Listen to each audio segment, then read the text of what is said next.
علی بھی اگلا سوال ہے، عید قربان کی قربانی واجب ہے یا کہ سنت؟ عید قربان کی قربانی جو ہے آلموسٹ امت میں اتفاق ہے کہ یہ سنت مؤکدہ ہے، واجب نہیں ہے۔ صرف حنفی تھوڑے سے اس معاملے میں سختی کا شکار ہوئے ہیں، اور وہ سختی ان کی حدیث کے ظاہری الفاظ پہ دیکھا جائے تو کسی حد تک جسٹیفائی بھی ہے۔ سنن ابن ماجہ میں حدیث ہے، المستدرک حاکم کے اندر موجود ہے، مسند امام احمد میں ہے، امام حاکم نے بھی اسے صحیح کہا، امام ذہبی نے بھی موافقت کی کہ جو لوگ استطاعت کے باوجود قربانی نہیں کرتے وہ ہماری عیدگاہوں سے دور رہیں۔ تو اس میں چونکہ ایک وعید ہے، اس کی وجہ سے امام حنیفہ کا یہ موقف ہے کہ عید قربان کی قربانی واجب ہے۔ لیکن ہم پہلے بھی آپ کو بتاتے ہیں کہ احادیث کو آپ نے صحابہ کے فہم کے مطابق دیکھ کے چلنا ہے، سلف کے فہم کے مطابق نہیں، صحابہ کے فہم کے مطابق۔ سلف تو امام حنیفہ بھی ہیں، انہوں نے فہم غلط لے لیا ہے، تو سلف کے فہم سے مراد ہے صحابہ کا فہم۔ صحابہ کا فہم یہ ہے کہ مصنف عبد الرزاق میں اور سنن الکبریٰ البیہقی کے اندر موجود ہے کہ سیدنا ابو بکر اور عمر رضی اللہ عنہما بعض اوقات جان بوجھ کے عید قربان کی قربانی چھوڑ دیا کرتے تھے تاکہ لوگ اسے واجب نہ سمجھ لیں۔ تو عید قربان کی قربانی سنت ہے، واجب نہیں۔ اہل تشیع کے ہاں بھی یہ سنت ہے، واجب نہیں ہے۔ رہا احادیث میں سے یہ ایک حدیث ہے، اس حدیث کے اوپر بھی ہر صحت پہ اختلاف ہے، بہرحال آلموسٹ حسن درجے کی تو یہ بانی جاتی ہے روایت۔ تو وہ ہے نبی علیہ السلام نے ترغیب دلانے کے لیے، جیسے کئی ایک موقعوں پہ آپ علیہ السلام کا جس طرح فرمان ہے کہ یہود و نصارہ کی مخالفت کرو، داڑھیوں کو رنگو، یہ ترغیب دلانے کے لیے۔ ورنہ تو اس حدیث کو روایت کرنے والے جابر بن عبداللہ اور ان سے بھی بڑھ کے مولا علی علیہ السلام نے داڑھی نہیں رنگی، سفید ہی رکھی ہے، جواز کی حد تک یہ مطلب جائز ہے۔ تو یہ واجبیت کے درجے میں نہیں ہے، سنت کے درجے میں ہے۔ لیکن جس شخص کو اللہ تعالیٰ نے استطاعت دی ہے اسے ضرور قربانی کرنی چاہیے۔ میں یہ باتیں اس لیے نہیں کہہ رہا، اللہ کا شکر ہے کہ میں نے یعنی جب سے اس اعتبار سے یعنی صاحب استطاعت ہوں کہ میں نے خود سے کمانا شروع کیا ہے، یعنی 15 سال سے زیادہ ہو چکے ہیں، تو میری تو کسی سال میں بھی قربانی مس نہیں ہوئی ہے۔ نبی علیہ السلام نے بڑے اہتمام کے ساتھ کی ہے، حتیٰ کہ آپ صحیح مسلم میں جو آپ کے آخری حج کی حدیث ہے 2950، جس میں آپ کا فرمان ہے کہ میں اپنے بعد تم میں وہ چیز چھوڑ کے جا رہا ہوں جسے مضبوطی سے پکڑ لو گے کبھی گمراہ نہیں ہوگے، وہ اللہ کی کتاب ہے۔ مسلم میں صرف اللہ کی کتاب کا ذکر ہے۔ سنت والی حدیث حاکم کے اندر ہے، وہ بھی حسن درجے میں۔ اور رہی غدیر خم کی حدیث، وہ تو حجۃ الوداع کے موقع پہ نہیں بلکہ واپسی پہ خم نامی گاؤں میں، وہ مسلم شریف میں 6225 سے 6228۔ تو بخاری مسلم میں جو حدیث ہے 2950 2950 جابر بن عبداللہ سے، وہ بڑی رکت انگیز حدیث ہے۔ جابر بن عبداللہ آلموسٹ نابینا ہو چکے ہوتے ہیں، تو امام باقر ان کو ملنے کے لیے جاتے ہیں، تو ان کو بتایا جاتا ہے کہ حضور کا بچہ آیا آپ کے پاس، امام باقر حضرت حسین کے پوتے، تو وہ ان کو اپنے پاس بٹھاتے ہیں، تو حضرت امام باقر اس حدیث کو روایت کرتے ہیں، اور امام باقر سے امام جعفر صادق نے بیان کیا ہے، اور 2 واسطوں سے امام مسلم نے لی ہے۔ تو امام باقر کہتے ہیں کہ جابر بن عبداللہ میرے یہ سامنے کے بٹن کھولتے ہیں اور میرے سینے پہ یوں ہاتھ رکھتے ہیں اور کہتے ہیں تم میرے نبی کے بیٹے ہو، تم مجھ سے جو پوچھنا چاہتے ہو پوچھو۔ تو وہ کہتے ہیں میں آپ سے پوچھنے آیا ہوں کہ نبی علیہ السلام نے حج کس طرح کیا تھا۔ تو وہ حج کی آلموسٹ 7-8 صفحوں پہ لمبی حدیث ہے، مسلم شریف میں 2950 اور مشکات میں دوسری جلد میں حج کے چیپٹر میں پہلی حدیث ہی ہے نبی علیہ السلام کے حج پہ۔ یہ امام باقر نے روایت کی ہے، ان سے امام جعفر نے سنی ہے، اور پھر بعد میں 2 واسطوں سے امام مسلم نے لی ہے۔ اس میں الفاظ ہیں کہ یمن سے نبی علیہ السلام نے 100 اونٹ منگوائے حجۃ الوداع کے موقع پر، 63 اونٹ آپ نے اپنے مبارک ہاتھوں سے نہر کیے ایک حج کے موقع پہ، 63 اونٹ، اور یہ حضور اپنی طرف سے کر رہے ہیں، اور باقی 37 جو ہیں وہ مولا علی کو کہا کہ تم نے کرنا ہے۔ تو 63 میں اشارہ تھا کہ آپ کی چونکہ زندگی مبارک کے 63 سال ہیں، آپ نے پورے سال ایک سال کی قربانی ایک ہی دفعہ کی ہے۔ اور اس کے بعد جابر بن عبداللہ کہتے ہیں کہ جب وہ 100 کے 100 اونٹ نہر ہو گئے تو نبی علیہ السلام نے حکم دیا کہ ہر اونٹ میں سے ایک ایک بوٹی لی جائے، اور وہ ساری 100 کی 100 بوٹیاں ایک دیگ میں ڈال کے پکائی گئیں، ہر ایک جانور سے ایک بوٹی لے کے۔ اور پھر جابر بن عبداللہ کہتے ہیں کہ مولا علی نے اور نبی علیہ السلام نے ایک دسترخوان پہ بیٹھ کے تناول فرمایا۔ ٹھیک ہے جی، تو وہ پوری کی پوری حدیث جو ہے نا بڑی رکت انگیز ہے پڑھنے والی، نبی علیہ السلام کے آخری حج کا بیان، حجۃ الوداع۔ تو اس سے بھی یہ یعنی بات پتہ چلی کہ نبی علیہ السلام نے اس سنت کا بڑا اہتمام کیا ہے. لہٰذا اس چکروں میں تو پڑھنا ہی نہیں چاہیے کہ جناب واجب ہے یا سنت ہے. بھائی سنت ہے کریں گے. البتہ یہ ٹیکنیکل بحثیں اس لیے کی جاتی ہیں جب حنفیوں کی طرف سے زیادہ ایمفسائز کیا جاتا ہے اس مسئلے کے اوپر, اور بلکہ وہ تو ایک اور سٹیپ آگے چلے جاتے ہیں. وہ کہتے ہیں گھر میں جتنے لوگ الگ سے بھی صاحب استطاعت ہیں, کسی بیوی کے پاس سونا ہے تو وہ علیحدہ سے اپنی قربانی کرے گی, فلاں کرے گی, اور وہ بہت آگے چلے جاتے ہیں. اس لیے پھر یہ بحثیں جو ہے نا وہ سٹارٹ ہو جاتی ہیں. تو یہ سنت ہی ہے, واجب نہیں ہے, لیکن سنت مؤکدہ ہے, سنت دائمہ, متواتر اور مسلسل بھی ہے. ٹھیک ہو گیا, جزاک اللہ. علی بھی اگلا سوال ہے, قربانی کے لیے صاحب استطاعت ہونے کے اعتبار سے نصاب کیا ہوتا ہے؟ نصاب کے اوپر جی اتفاق ہے. صاحب نصاب وہ ہے جس میں قربانی کی استطاعت موجود ہے. اس کا زکوٰۃ کے نصاب کے ساتھ 52.5 تولے چاندی یا 7.5 تولے سونے کے ساتھ کوئی تعلق نہیں. ایک غریب آدمی ہے, قربانی کے دنوں میں اس کے پاس مال آ جاتا ہے, تو وہ قربانی کے اعتبار سے صاحب استطاعت ہے, وہ قربانی کر سکتا ہے. کر سکتا ہے لفظ میں اس لیے بول رہا ہوں چونکہ واجب نہیں ہے. میں یہ نہیں کہوں گا کہ وہ ضرور کرے, پھر تو واجبیت ہو جائے گی نا. تو میں نے آپ کو پہلے اس پہ بحث کر چکا ہوں. تو وہ صاحب استطاعت ہے, ضرور کرے. جہاں ہم اتنے اور خرچے کرتے ہیں تو قربانی کیوں نہ کریں. تو اس کے لیے آپ کے پاس قربانی کا خرچہ ہونا ضروری ہے. اب قربانی کا خرچہ بھی ظاہر ہے, اگر آپ اونٹ قربان کر رہے ہیں وہ تو 1.5-2 لاکھ روپے کا, اگر حصہ بھی ڈالتے ہیں تو آلموسٹ آج کل 18 سے 20 ہزار ہے. گائے کا 13 سے 15 ہزار ہے, اور بکرا لیں گے تو کم از کم بھی کوئی بہت بھی چھوٹے سے چھوٹا بھی دھوندا بکرا ملا آپ کو تو 25 ہزار سے کم تو نہیں ملنے کا. اللہ ہے کہ بہت آپ انٹیریئر پنجاب میں کہیں جنوبی پنجاب چلے جائیں تو پھر بھی 20-25 ہزار کا تو بکرا چاہیے. تو اتنی رقم آپ کے پاس اگر رقم آ جاتی ہے تو بجائے اس کو اور معاملات میں خرچ کرنے کے اور جا کے ایک کوئی LED سکرین کو 50 انچ کی اٹھا کے لے آئیں آپ گھر میں, پہلے بھی ہو 32 والی, وہ چھوٹی لگ رہی ہو, پیسے آ جائیں, کمیٹی نکلے تو یہ چیزیں چھوٹی لگنی شروع ہو جاتی ہیں. تو اس کی بجائے قربانی کریں آپ. کیوں ان معاملات کے اوپر پیسے ضائع کرتے ہیں؟ پیسے ان کاموں میں ڈالیں. ٹھیک ہو گیا, جزاک اللہ. علی بھی اگلا سوال ہے, اگر ایک خاندان میں ایک سے زیادہ لوگ مالی طور پر استطاعت رکھتے ہوں تو سب لوگوں کو الگ الگ قربانی دینا ہوگی, یا ایک خاندان کی جانب سے ایک قربانی کر دینا ہی کافی ہے؟ بہتر ہے جی سب الگ الگ دیں. دیکھیں یہ فضیلت ہے, ہر بندے نے اپنی قبر میں جانا ہے, وہ اللہ کے حضور کیوں نہ قربانی لے کے جائے. ان صلاتی و نسکی و محیای و مماتی للہ رب العالمین. رہا شرعی مسئلہ تو یہ ہے کہ ایک خاندان کی طرف سے ایک قربانی کافی ہے. وہ سنن ابن ماجہ میں بھی اور جامع ترمذی میں حدیث موجود ہے. ابو ایوب انصاری رضی اللہ تعالیٰ عنہ سے جب پوچھا گیا تو انہوں نے فرمایا کہ ہم نبی علیہ السلام کے زمانے میں ایک خاندان کی طرف سے ایک ہی بکری قربان کیا کرتے تھے. پھر بعد میں جب لوگ باہم دولت میں ایک دوسرے پہ فخر کرنا شروع کر دیا تو پھر ایک سے زیادہ لوگ جانور قربان کرنا شروع کر دیا لوگوں نے. اور ایک اور حدیث ہے سنن ابن ماجہ میں بھی, المستدرک للحاکم میں, ایک اور صحابی کہتے ہیں کہ ہم تو ہمیشہ سے پورے خاندان کی طرف سے ایک ہی جانور قربان کیا کرتے تھے, بکری یا بکرا, اور لیکن اب میرے گھر والے مجھے اکساتے ہیں تو ہم یعنی ایک دوسرے پہ روب ڈالنے کے لیے کہ ہمسایوں نے تو 3 بکرے دیے ہیں, تم کیوں ایک. یہ صحابہ کے زمانے میں بھی ہے سر. یہ جو ہائری پیڑی ہے جو ہم کہتے ہیں نا, اس پیڑی نے تیانہ کرتا ہے, یہ وہ جو ایک خاندانی ٹسل ہے یہ. تو وہ صحابی کہتے ہیں اب مجبوراً ہمیں اپنے گھر والوں کے اکسانے کے الفاظ ہیں, اکسانے پہ ہم بھی 1-2 بکرے زیادہ کر دیتے ہیں, ورنہ شرعی مسئلہ یہی ہے کہ ایک خاندان کی طرف سے ایک قربانی.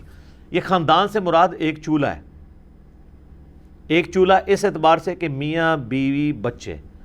اب آپ کوئی گھر ایسا لے آئیں کہ جہاں پہ 5 فیملیز رہ رہی ہیں اور چولہا ایک ہو تو وہ آپ کہیں گے ایک قربانی نہیں, وہ 5 خاندان ہے. چولہا عموماً بولا جاتا ہے اس اعتبار سے کہ ایک کوئی مرد ہے, اس کی بیوی اس کے ساتھ ہے, اس نے ماں باپ بھی اپنے ساتھ رکھے ہوئے ہیں, ایک ہی چولہے سے کھا رہے ہیں, تو وہ اس اعتبار سے ایک خاندان ہے. تو لیکن اگر 5 خاندان ایک جگہ پہ رہ رہے ہیں اور انہوں دیکھ پکاتے ہیں اور وہ کہیں چولہا ہمارا ایک ہے, تو دیکھ پک رہی ہے تو سر ایک گائے بھی لے سکتے ہیں, وہ 5 مل کے 5 حصے اس میں رکھ لیں. 5 تو خیر کم سے کم ہے, زیادہ سے زیادہ 7 ہے.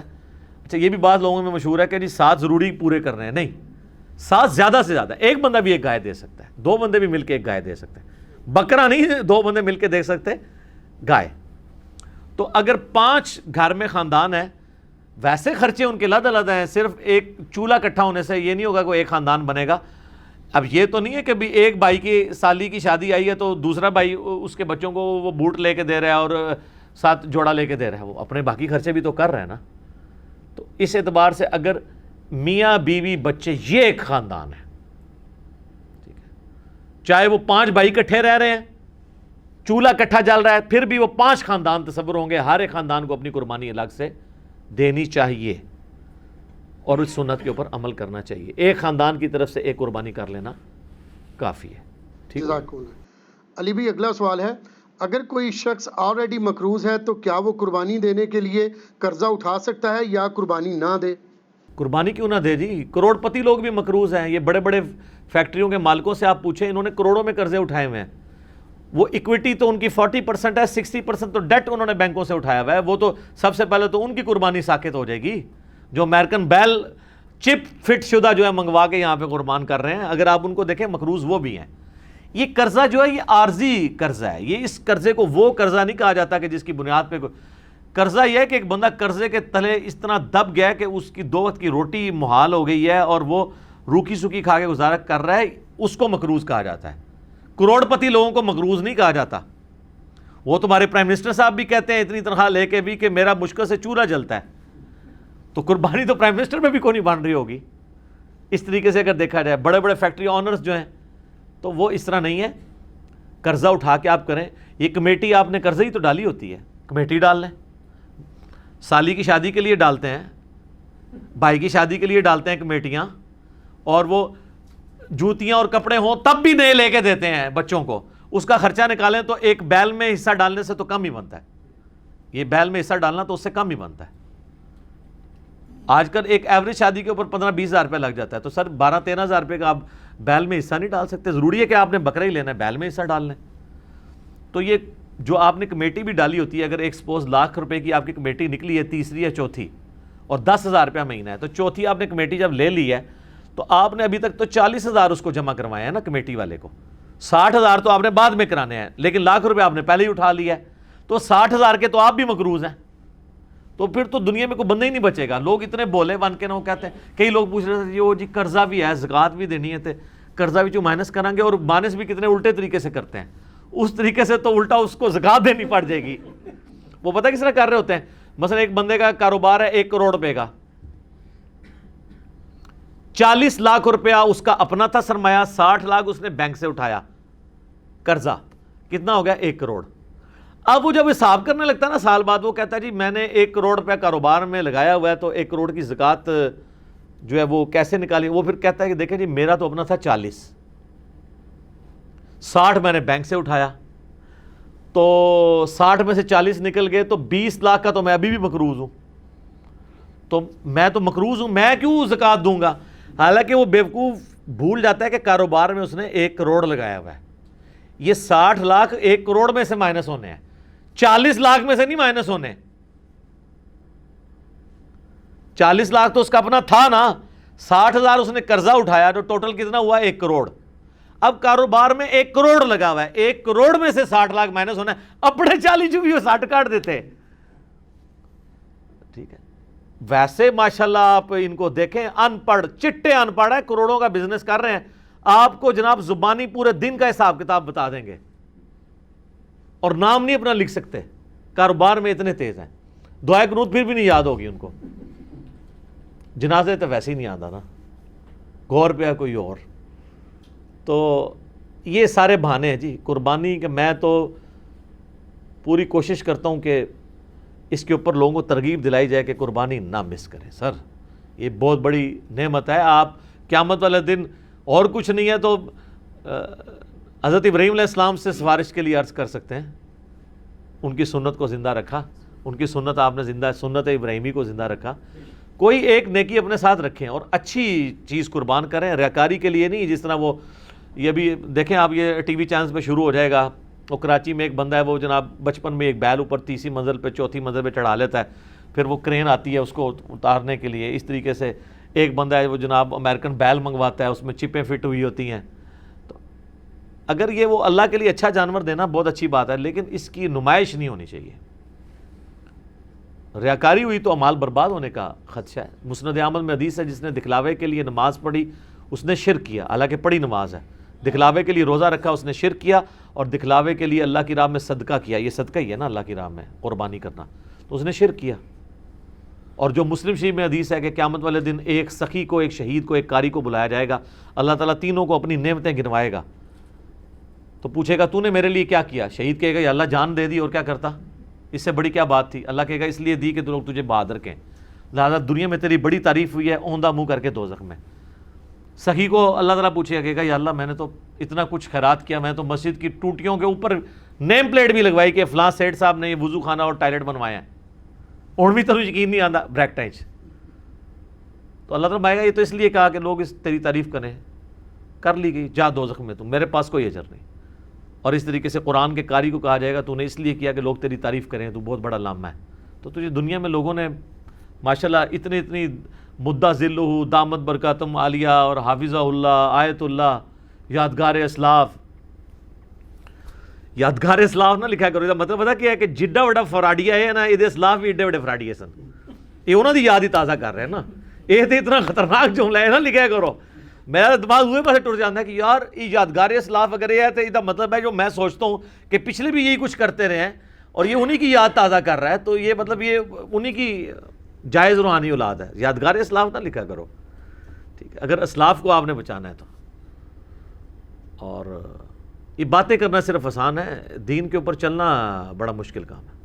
تو جناب قرضہ اٹھانا پڑتا ہے تو کوئی مسئلہ نہیں، قرضہ کیا آپ کو سب مر چلیں، قرضہ اٹھا کمیٹی ڈال لیں، پلان کریں قربانی کے لیے۔ اگر آپ نے ہر مہینے میں بھی 1000 روپے علیحدہ کیا ہو نا، سال بعد 12,000 روپے بن جاتا ہے، آپ ایک حصہ ڈال ہی سکتے ہیں۔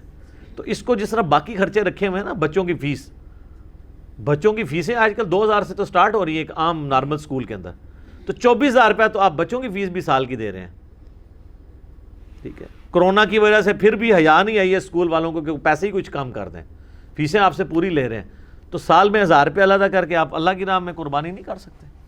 کرنی چاہیے۔ ایون قرضہ بھی اٹھانا پڑتا ہے، ضرور اٹھائیں، کریں، کیونکہ یہ قرضہ ایسا نہیں ہے کہ جو آپ کی گردن کو دبوچ لے گا، آپ آسانی سے اتار لیں گے۔ 12-13,000 روپیہ کیا چیز ہے؟ اب اس چکر میں نہ پڑ جائے کہ میں نے جا کے 50,000 روپے دی کوئی بیتل بکری جا کے لینی ہے، تو وہ تو ظاہر ہے اتنا بڑا ہاتھ بھی نہ ڈالیں آپ، ٹھیک ہے، نارمل قربانی کر لیں جو آپ گھر میں۔ اچھا بعض لوگ ہیں گھر میں موٹا گوشت کھانے کو عیب اور گالی سمجھتے ہیں، اور جب قربانی کا موقع آتا ہے تو وہ بڑے گوشت میں حصہ ڈال دیتے ہیں پیسے بچانے کے لیے۔ تو چاہیے یہ ہے کہ پھر جو اگر آپ چھوٹے گوشت کو پریفرلی گھر میں کھاتے ہیں، صرف چھوٹا گوشت جو کھا رہے ہیں، میں ان کی بات کر رہا ہوں، جو مکس کر کے کھا رہے ہیں ان کی نہیں بات کر رہا، تو آپ کو پھر قربانی بھی چھوٹے گوشت کی ہی دینی چاہیے۔ لن تنالوا البر حتی تنفقوا مما تحبون، تم کبھی بھی نیکی کے اعلیٰ درجے کو نہیں پا سکتے جب تک کہ پسندیدہ چیزیں اللہ کی راہ میں خراب نہ کرو۔ ویسے موٹے گوشت سے آپ گن کھائیں اور کہیں جی ساڑھے گھر سے پکدہ ہی چھوٹا ہے، جو قربانی دی واری آئے تھے وہ جناب موٹا گوشت کا حصہ 13,000 روپے کا بن رہا ہے اور بکرا جو ہے وہ آ رہا ہے 30,000 روپے کا، ادھر جناب تمہیں یاد آ جائے کہ وہ جی ابراہیم علیہ السلام جڑے نا وہ بھی بنایا بچڑا لائے سن فرشتے واسطے، تے موٹا گوشت تے سنت ابراہیمی ہے، ٹھیک ہے۔ سر بڑا گوشت سنت ابراہیمی ہے اور چھوٹا گوشت سنت محمدیہ ہے صلی اللہ علیہ وآلہ وسلم۔ بخاری مسلم میں حدیث شفاعت جو ہے وہ سٹارٹ ہی اس سے ہوتی ہے کہ نبی علیہ السلام کے سامنے دستی کا بکری کا گوشت رکھا تھا، آپ وہ ساتھ کھا رہے تھے اور آپ نے شفاعت والی حدیث بیان کی کہ قیامت والے دن سب کے سب لوگ پہلے حضرت آدم کے پاس جائیں گے۔ وہ حدیث کا آغاز ہی بخاری مسلم کا اس سے ہوتا ہے، اور اس سے یہ بھی ثابت ہوا کہ کھانا کھاتے ہوئے گفتگو کرنا سنت ہے، لیکن یہ اس میں احتیاط بھی ہے۔ بعض لوگ بہت بڑے بڑے نوالے لیتے ہیں، ساتھ گفتگو کرتے ہیں، بعض کا سانس کی نالی میں چلا جائے نا تو لگ پتہ جانا جائے۔ یہ جو منع کرتے ہیں نا لوگ کھانا کھاتے ہوئے بولنا نہیں چاہیے، یہ کوئی شرعی مسئلہ نہیں ہے، بلکہ اس لیے کہا جاتا ہے کہ وہ کھانا کھاتے ہوئے بعض اوقات وہ سانس کی نالی میں چلا جاتا ہے۔ اور آپ کو پتہ ہے یہ جینون بیماری بھی ہے بعض لوگوں کو، میں کئی ایسے لوگوں کو جانتا ہوں جن کو معدے کا ایشو ہے نا، ان کو ڈاکٹرز نے باقاعدہ کہا ہوا ہے کہ آپ نے کھانا کھاتے وقت نا صرف کھانا کھانا ہے، نہ باتیں کرنی ہے، نہ ٹی وی دیکھنا ہے، اور آپ نے اپنے ذہن میں حاضر کرنا ہے کہ آپ کھانا کھا رہے ہیں، کیونکہ دماغ کے سگنل پھر وہ ایسے چلیں گے کہ آپ کا خوراک کی نالی میں نہیں جائے گا۔ یہ جینون پرابلم ہے، یہ اذانیں شروع ہو چکی ہیں، بقیہ کے سوالات انشاءاللہ اذانوں کے وقفے کے بعد انشاءاللہ۔ بسم اللہ والحمد للہ والصلاة والسلام علی رسول اللہ وعلی آلہ واصحابہ اجمعین الی یوم الدین۔ الحمدللہ آج 19 جولائی 2020 کی علمی و تحقیقی مجلس نمبر 124 کی جو اسٹوڈیو ریکارڈنگ ہے اس کے بقیہ سوالات کی طرف آتے ہیں اذان کے وقفے کے بعد والے سوالات کی طرف.